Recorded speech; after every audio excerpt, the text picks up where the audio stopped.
What's up, y'all? It's Destiny. It's been a long time since I've made a video. God, I think it was last year, almost around this time. Yeah, but you know, school, work, life, things happen. So but hopefully I can record some videos for y'all. Last time I saw y'all, I think I was in my second or third semester, I can't remember, but I'm in my final semester of nursing school.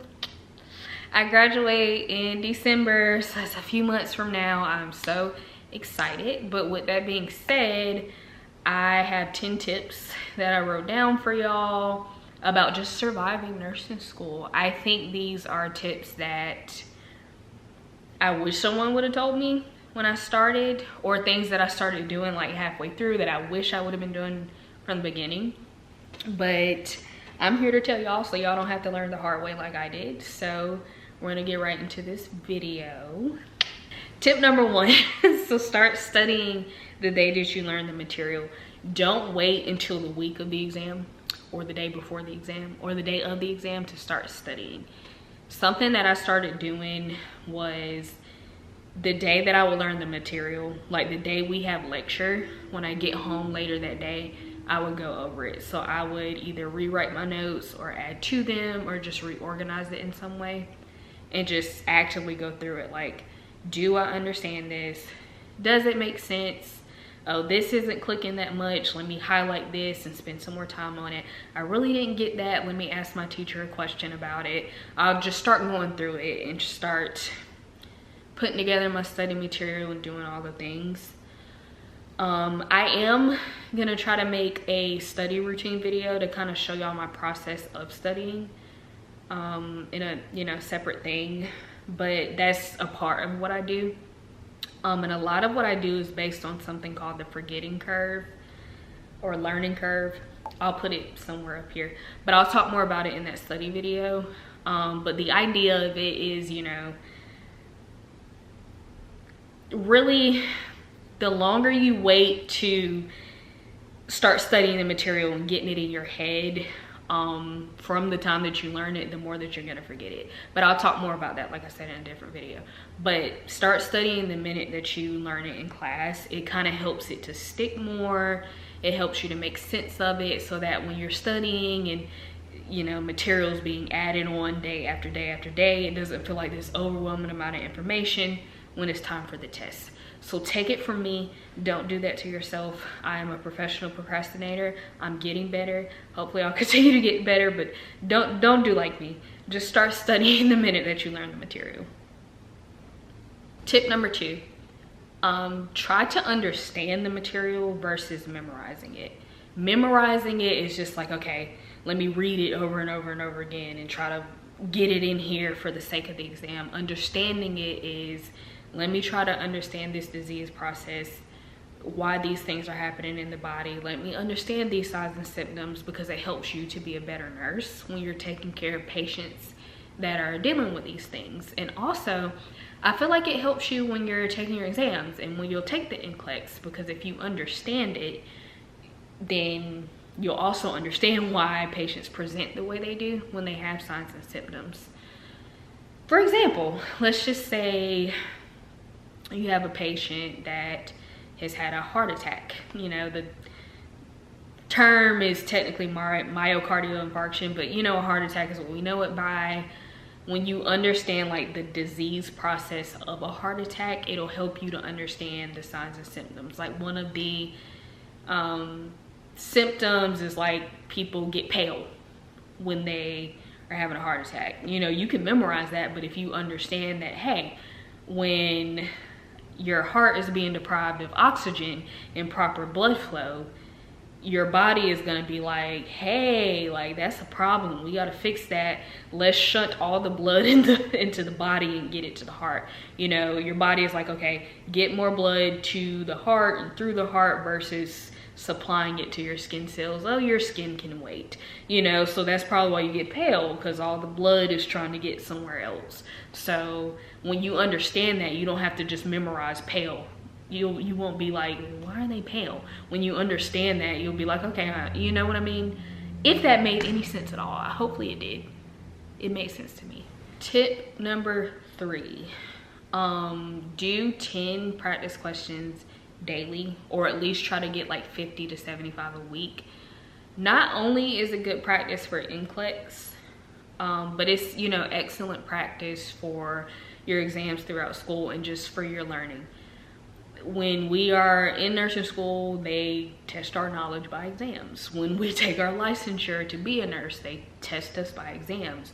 So I feel like one of the best ways to study is to test your knowledge with questions. So for me, those 10 practice questions every day helped me to study, because I would do it on what we're learning currently. So for instance, like I said, if we have lecture on Monday and we're learning about heart attacks, when I get home later that night Monday and study, I'm doing 10 practice questions on heart attacks. Like, I'm just testing my knowledge and just adding to it. And when I do it that way, it just makes it less stressful for actual exam day. If you're just testing yourself throughout the whole thing, then exam day won't feel like this big scary thing, because you've been testing your knowledge this whole time. And it's a great way to kind of see where you are, see where the gaps are in your knowledge, what you know versus what you don't know. It's a good way to do that, because, you know, you'll see what you're getting wrong. You'll be like, okay, I need to focus more there. So it's a good thing to do for all of the above, you know, so just do it. But yeah, that's what I do. Also, what I would do is, like, in addition to that, like a few days before the test, like all of our exams are a certain number of questions.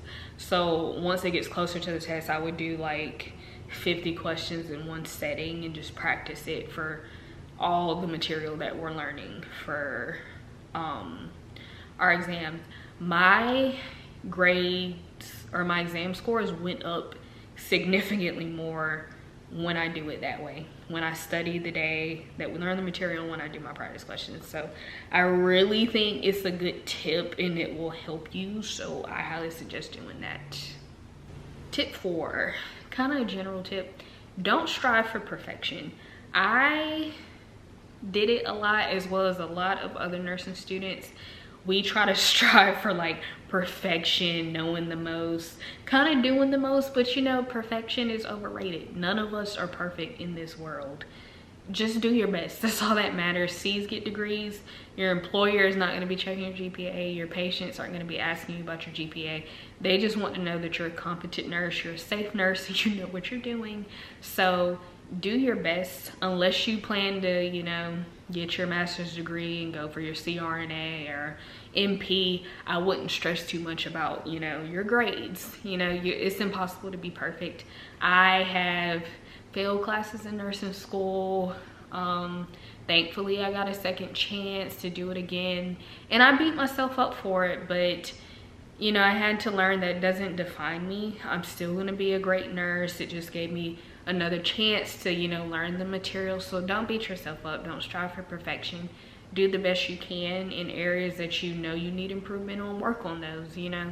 Do the best you can. Please don't beat yourself up. It's not helping you in any way. I know we're human, but it's not helping you in any way. It didn't help me. It won't help you. Don't do that to yourself. Sorry about that. My camera cut off. So where I left off of is just don't strive to be perfect. That was my last tip. This next tip: so ask all the questions you need to ask. You are a student. Students are meant to ask questions. We don't know everything, so ask all your questions. No question is a dumb question. Just ask everything that you need to ask so that you can be the best nurse that you can be. I ask a lot of questions and I don't feel bad about it, because when I'm out on the floor and I have to take care of my patients, I want to know what I'm doing. So I ask questions in class, I ask questions in lab, I ask questions in clinical. Ask questions. If you don't know, you don't know. You won't know until you ask. Tip number 6, study with your classmates. This helped me a lot throughout school. I didn't always do it, but it helped me as far as having the willpower to actually study. Like I said, I have a habit of procrastinating. Having classmates to study with, it holds you accountable. I've done a lot more with classmates than I would have done if I did it on my own. There are times where I know I need to study and I'm human. I'll watch TV, do everything else but what I'm supposed to be doing. But when I study with my classmates, like, I get a lot more done. Like, there was this one time me and my classmates studied with breaks, of course, for like 4 or 6 hours. I would not have done that by myself. So use your classmates as a resource, get together, organize your study group, teach the content to each other. If you're able to teach it, you pretty much know it. So that's a good way to kind of see where your knowledge gaps are. So do that, quiz each other, do case studies together. Those are all awesome ways to make sure that you learn the material and that you can reinforce it. So I would highly suggest studying with your classmates. It is very helpful. Tip number 7. So these next few tips are, you know, regarding like lab and clinical. So tip number 7, go to open lab. Open lab will help you a lot. So most nursing programs have like a lab where you can practice all your nursing skills, like giving IV meds, injections, Foleys, NG tubes, tube feedings, all the things. I would go in there and practice. It will build your confidence a lot when you're in clinical. There are a lot of things that I was scared to do in clinical on a real person, but when I practiced in the lab, it made me feel more confident. When we started doing IV meds my 2nd semester, I was terrified. I avoided it at all costs in like sim lab. I did not want to be the nurse when we were doing like our simulations, anything, because I was scared of doing IV meds. But when I went to open lab and practiced different scenarios in our little scenario book, I got better at it. I got a little bit quicker. I didn't hesitate as much. So do that. It's helpful for you. You can also practice like wound dressings, sterile techniques, all the nursing skills that you're going to encounter when you're an actual nurse on the floor. Open lab helps you a lot. Do those scenarios, do it alone, do it with your classmates, do whatever you can. It'll definitely build your confidence, especially once you get to your last semester and you're actually precepting one-on-one with a nurse. You'll feel a lot more confident if you have like those basic nursing skills down. So definitely do that. Tip number 8, practice your assessment skills. Please, please, please practice your assessment skills. So our assessments is what tells us everything that we need to know about our patients. What's normal, what's not normal, what is something that changed acutely, maybe that's different from our baseline assessment. It tells us what's going on with the patient, what we need to report to our providers. So your assessment skills is one of the most important things as a nurse. Get really good at assessments. So in open lab, you can go by yourself, go with some classmates, at home, practice with your family, friends, kids, whatever. You can use a stuffed animal if you don't have anybody there with you, whatever, but just practice your head to toe assessment skills, knowing what to look for, what's normal, what's not normal. All of these things are super important.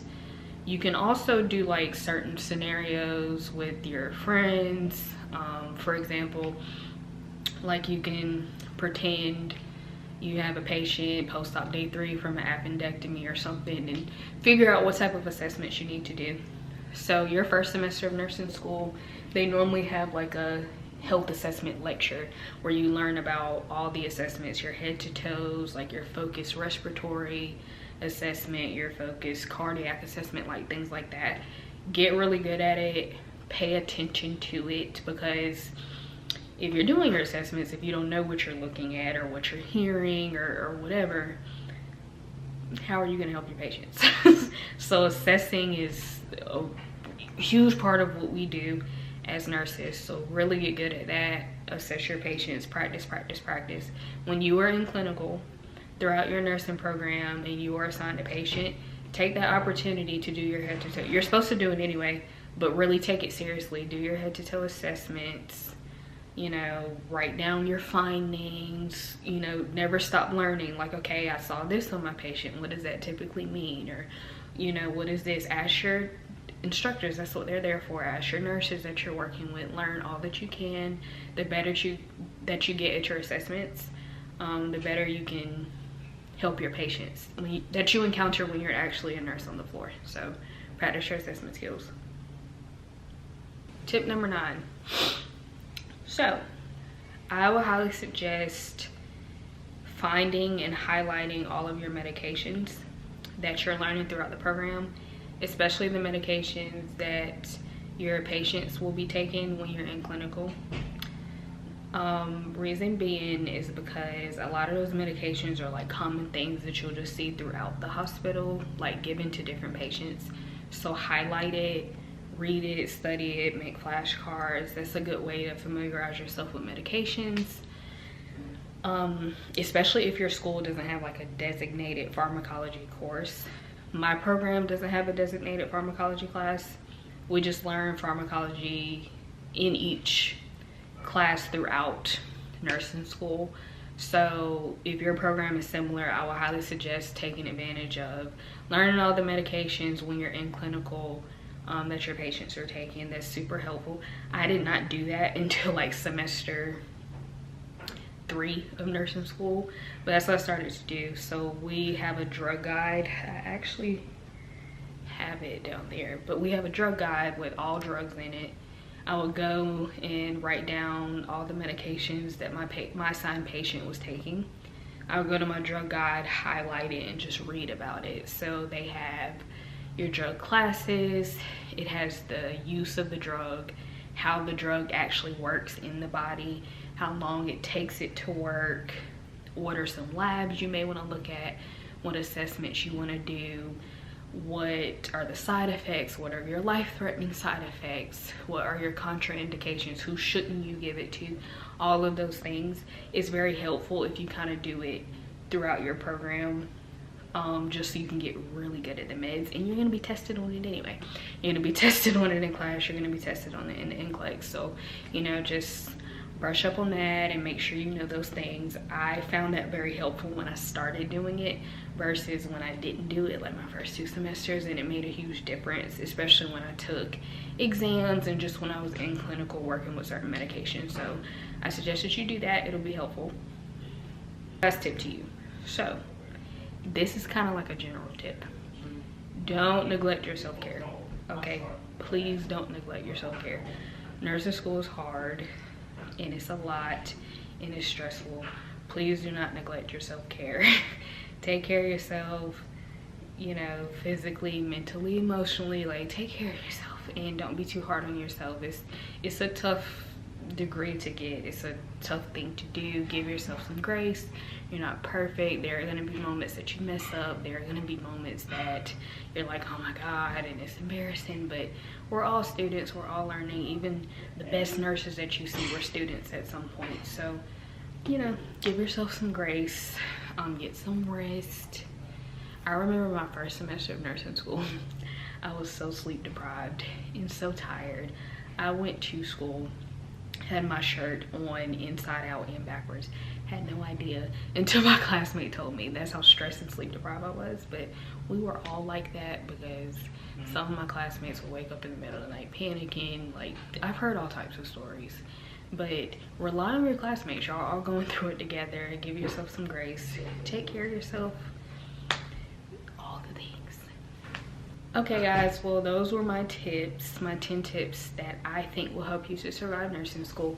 If you want to see more videos like this, just give me a like, leave some comments on the video, things you want to see, and subscribe to my channel. I'm going to try to be more consistent and hopefully I just get better about being on camera and talking to camera. It's really new for me, but you know, practice helps you get better. But yeah, just like, subscribe, comment, help my channel out, and I am happy to help y'all with all nursing related stuff, and I will see y'all soon. Bye. I can't believe I just did that. Bye y'all.